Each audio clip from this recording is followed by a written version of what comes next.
हम एपीजीपी और एचपी पर चर्चा कर रहे हैं। पिछले वीडियोस में हमने समांतर श्रेणी के बारे में बात की थी। आज हम गुणोत्तर श्रेणी ज्योमेट्रिकल प्रोग्रेशन पर बात करेंगे। जब किसी श्रेणी के पदों का क्रम इस प्रकार से हो कि प्रत्येक पद का उससे पिछले पद यानी उससे पहले किसी पद से पहले आने वाले पद के बारे में बात कर रहे हैं से अनुपात एक समान रहे, तो इस प्रकार के श्रेणी को गुणोत्तर श्रेणी या ज्योमेट्रिक प्रोग्रेशन कहते हैं। तो ये तो एक सामान्य रूप से कि किसे गुणोत्तर श्रेणी कहते हैं वो बात हुई। जैसे हमने ये 3 समस्याएं ली हैं, 2, 4, 8, 16, 32 और इस तरह से। अब यहाँ देखिए इस श्रेणी में प्रथम पद इसका 2 है। अब यहाँ सारो अंतर नहीं होगा, कॉमन डिफरेंस नहीं होगा, बल्कि कॉमन रेशो होगा, क्योंकि हमने बात की अनुपात की, अनुपात एक समान रहे। तो देखिए 8/4 32/16 बराबर 16/8 बराबर 8/4 बराबर 4/2, ये बराबर होंगे सब। अगले पद और पिछले पद का अनुपात, दोनों का अनुपात है जो सभी पदों के लिए समान होगा। ये देखो इसमें 4/2 8/4 है, 16/8 32/16, ये कॉमन रेशो है, सारो अनुपात। ठीक है, तो यहाँ ये कॉमन रेशो 2 है। दूसरा 1 -1/5 1/25 -1/25 और इस तरह से है। अभी देखने में बड़ा अटपटा सा लग रहा है कि भाई ये बटा सही में नहीं है, 1/1 है बेसिकली। तो देखिए प्रथम पद क्या है इसमें श्रेणी में, प्रथम पद 1 है या 1/1 कह लो आप। कॉमन रेशो सारू अनुपात क्या है, देखिए -1/5 बटा 1/1, और ये जो है 1/25 बटा 1/5, ये बराबर होगा सबके लिए। इसी तरह से इस तीसरे उदाहरण में बात करें, a into R square R cube और इस तरह से चलता जाएगा। तो प्रथम पद a और सारू अनुपात AR स्क्वायर बटा AR, ये रहा, सब में कॉमन है और अंतर R का मिलेगा। तो इस R को कॉमन रेशो के नाम से हम जानते हैं, सारो अनुपात के नाम से जानते हैं। एक गुणोत्तर श्रेणी जो होती है ज्योमेट्रिकल प्रोग्रेशन, उसका जनरल फॉर्म सामान्य स्वरूप क्या होता है, इस तरह से होता है, a into R square R cube AR⁴ और इस तरह से। अब देखिए यहाँ R नहीं है, इसलिए अंतिम पद है उसमें एक कम होगा, a इंटू R⁻n−1, ये अंतिम पद होगा इसका। तो प्रथम पद a, सारो अनुपात R। ठीक है, ये गुणोत्तर श्रेणी होती है। अब गुणोत्तर श्रेणी में जो एनवा पद है या व्यापक पद है वो कैसे निकालें। यदि गुणोत्तर श्रेणी का प्रथम पद और सारो अनुपात ज्ञात हो तो श्रेणी का कोई भी पद या पूरी श्रेणी को आसानी से ज्ञात किया जा सकता है। जैसे प्रथम पद T1, दूसरा T2, तीसरा T3, T4 और एनवा पद Tn होगा। प्रथम पद के बाद अब ये श्रेणी है हमारी, a प्रथम पद, दूसरा पद a इंटू आर, तीसरा पद a इंटू R⁻², तीसरा पद a इंटू चौथा पद R⁻3। तो इस तरह से एनवा पद जो है a इंटू R⁻n−1 है। अब ये वास्तव में ये प्रथम पद क्या है, R तो है इसमें, लेकिन R⁻0 है, a इंटू R⁻1−1 है। यहाँ प्रथम पद में a इंटू R⁻2−1 है, ए इंटू आर की घात 3 माइनस 1 है तीसरे पद में। इस तरह से nवें पद की बारे में बात करें तो n-1 A into are n-1 होगा।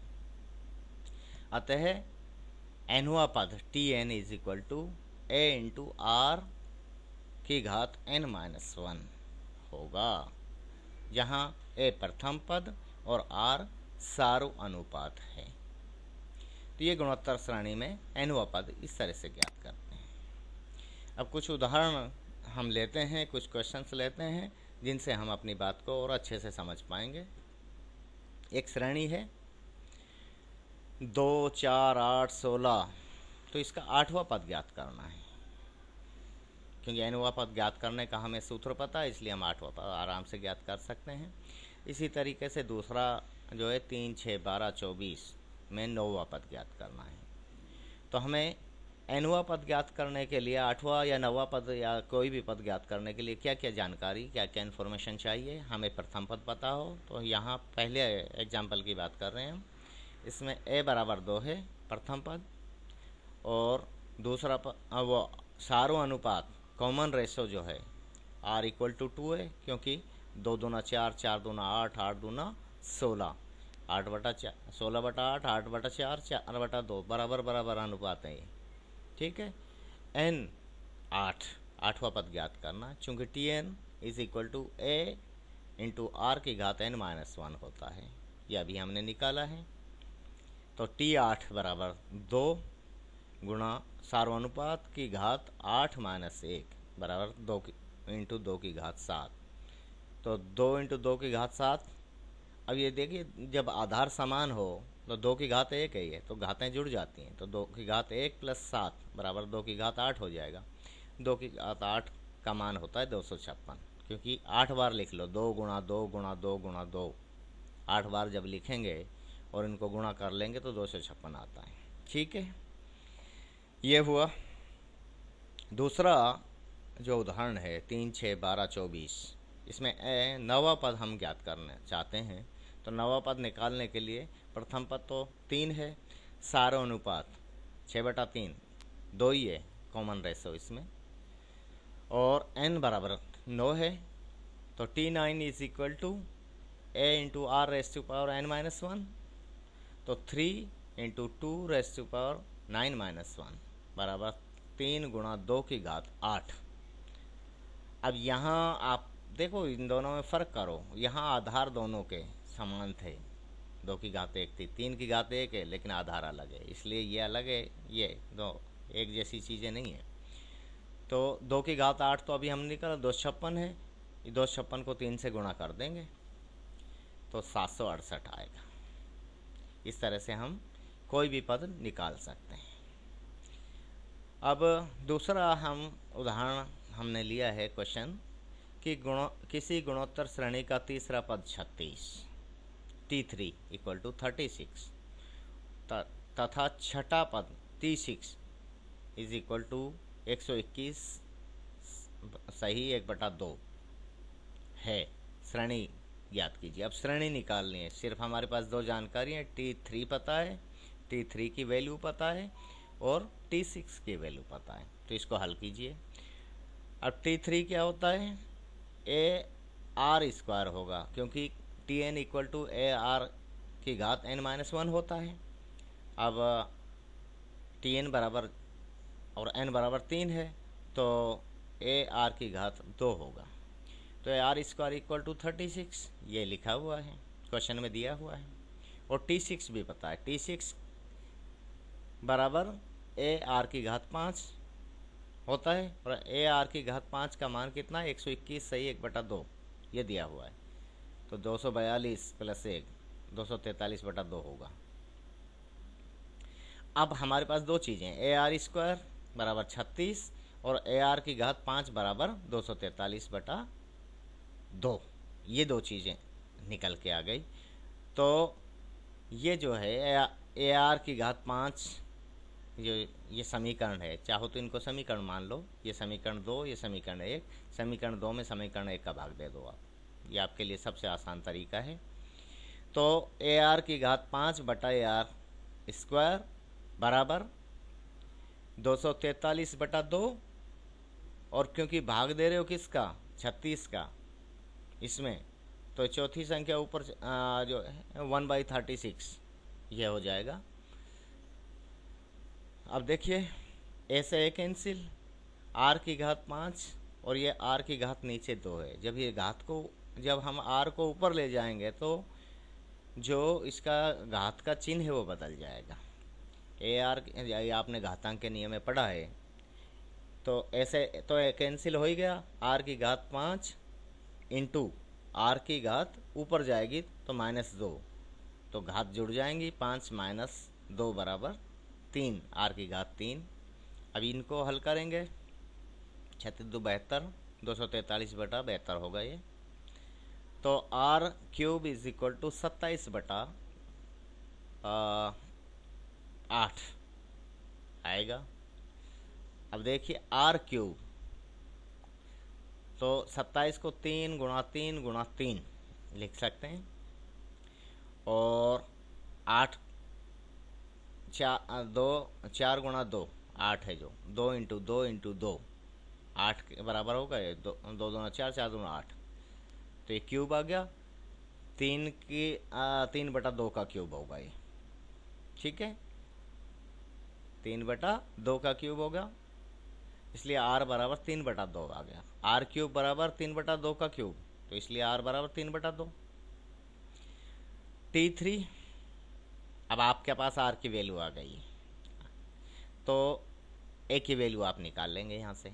T3 बराबर a इंटू आर की घात 2 या a इंटू आर स्क्वायर, ये रहा देखो, बराबर कितना है, 36 है। तो a आपको पता नहीं है, आपको r पता है जो कि आपने निकाला है 3/2, तो 3/2 r की जगह रखेंगे, इसका स्क्वायर, और ये कितना है, बराबर 36 के। तो a बराबर, अब देखिए 3 3 9 और 2 2 4, 9/4 होगा ये। तो या तो हम समीकरण को 4/9 से गुणा कर दें, या फिर इसको जो है क्रॉस मल्टीप्लाई कर लें, जो भी आपको ठीक लगे, वैल्यू निकालनी है हमें ए की। ए बराबर 36 × 4/9। जब भाई 4/9 से अगर इसको गुणा करेंगे समीकरण से, तो ये तो कैंसिल हो जाएगा, 4/9 यहाँ गुणा हो जाएगा, तो 36 × 4/9, तो 9 चौक 36, 4 चौक 16, ए बराबर 16। अब ए की वैल्यू 16, आर की वैल्यू भी पता लग गई आपको। अब आप निकाल सकते हैं श्रेणी, ए बराबर कितना है, 16।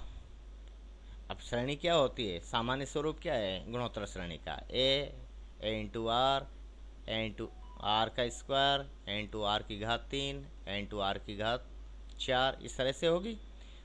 तो प्रथम पद 16, दूसरा पद निकाला है 16 × आर के रखते जाइए इनकी जगह, 3/2, 16 × 3/2 की घात 2, 16 × 3/2 की घात 3, 16 × 3/2 की घात 4, इस तरह से श्रेणी बन जाएगी। तो ये तो आपका पहला सवाल हल हो गया।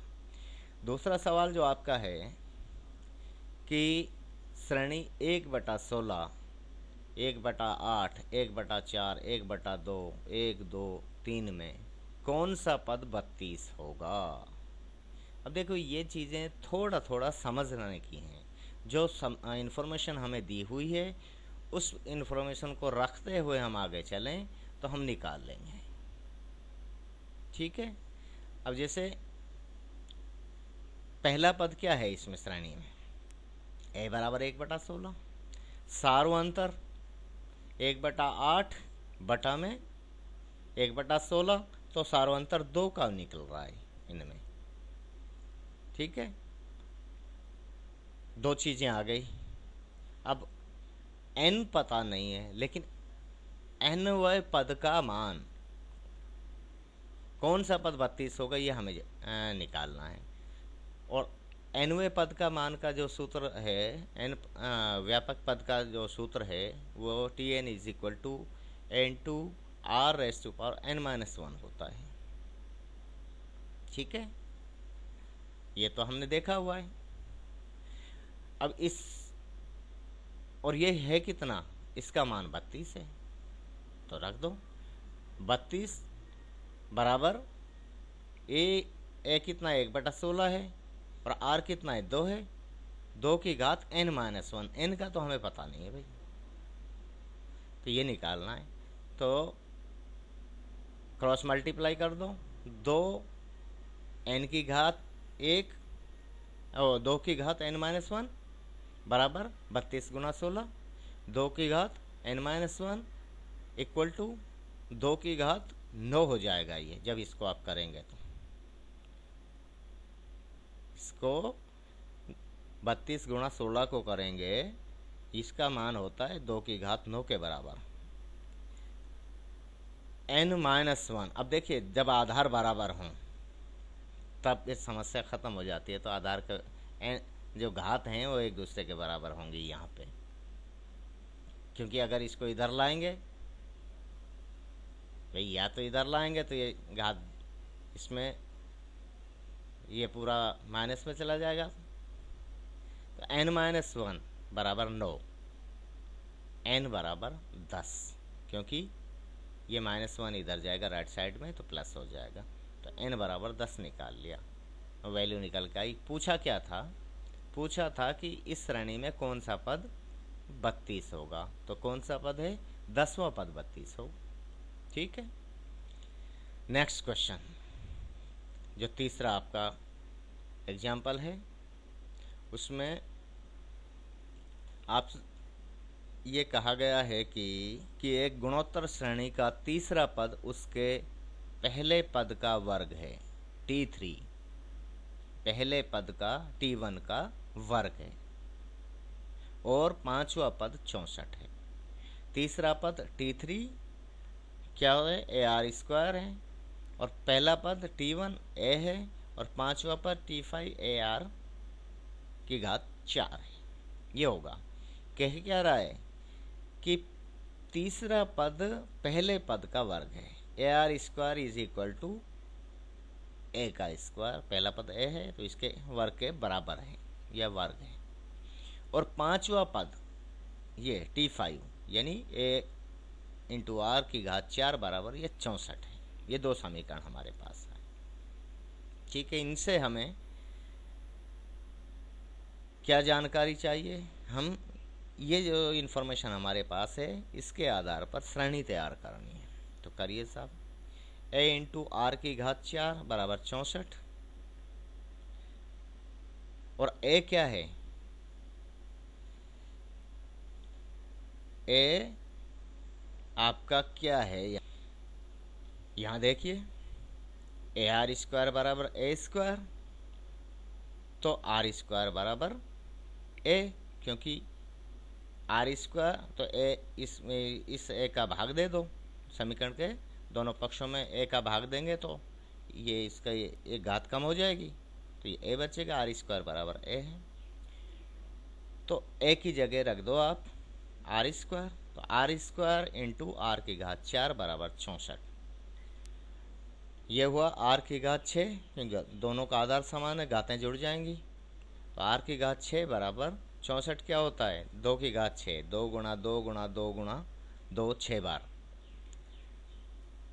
ठीक है, इसलिए r बराबर, अब ये घातें r बराबर ±2 होगा।